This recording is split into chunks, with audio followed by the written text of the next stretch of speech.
Why can't a sister-in-law become the head of the family? The untold truth of HUF law.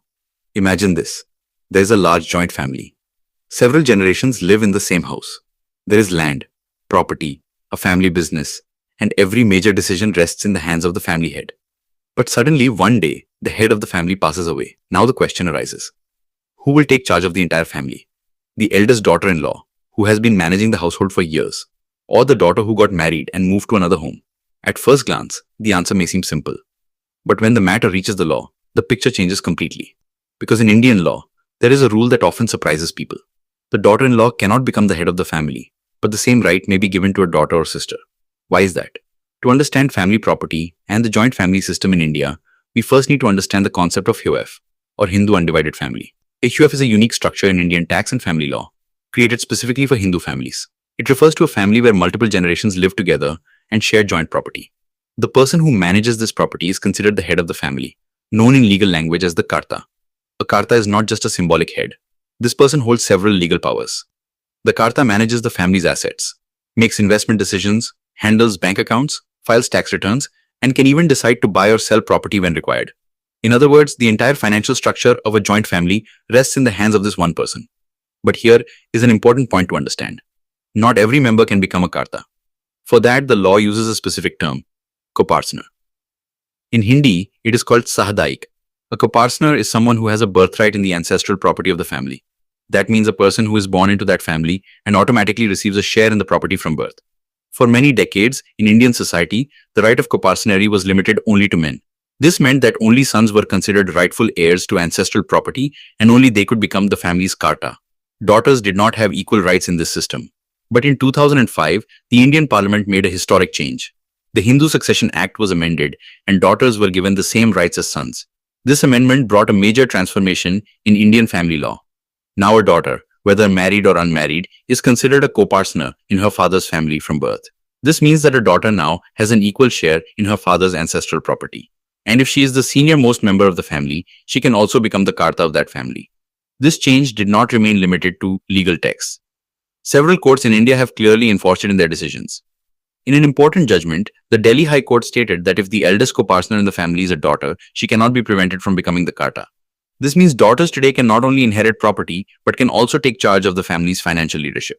But this is where an interesting and somewhat controversial question arises. If a daughter can receive such rights, why can't a daughter-in-law? After all, she is also part of the family. She lives in the same household, takes on responsibilities, and often manages the family for years. Then, why does the law not allow her to become the head of the family? The answer lies in a fundamental concept of Indian inheritance law called blood relation. The entire HUF structure is based on the principle that ancestral property rights remain within the bloodline where the property originated. In simple terms, property rights are determined by birth, not by marriage. When a woman gets married and moves to her husband's home, she certainly becomes a member of that family. She also receives several rights, such as the right to maintenance, the right to residence, and a share in her husband's property. But she does not receive a birthright in that family's ancestral property. Because of this, a daughter-in-law or sister-in-law is not considered a Coparcener in the HUF. And since becoming a Karta requires one to be a Coparcener, the law does not allow a daughter-in-law to become the head of the family. For many people, this rule may seem harsh, but there is a legal reasoning behind it. If Coparcenery rights were granted based on marriage, the structure of property rights could become extremely complicated. For example, if a daughter-in-law were considered a Coparcener, situations like divorce or remarriage could create multiple disputes over property ownership. That is why the law draws a clear distinction. Rights obtained by birth and rights obtained by marriage are different. However, this does not mean that a daughter-in-law has no rights at all. Indian law provides her with several important protections. For instance, if the husband passes away, the wife receives a share in his property. If the children are minors, she can manage the family property and make decisions on their behalf. In many situations, a daughter-in-law may act as a manager of the family's assets. She can participate in financial decisions and even handle the family business. But technically, she is not granted the legal title of Karta. Interestingly, the same woman can be a Coparcener in her parental HUF. If she is the senior-most member in her father's family, she can become the Karta there. In other words, a woman can become the head of the joint family she was born into, but not the one she married into. At first, this arrangement may sound confusing, but that is how Indian family law currently operates. Over time, courts have also given several important judgments on this matter. In a landmark decision in 2020, the Supreme Court of India clarified that daughters receive coparcenary rights by birth, regardless of whether the father is alive or not. This ruling further strengthened women's rights in property matters.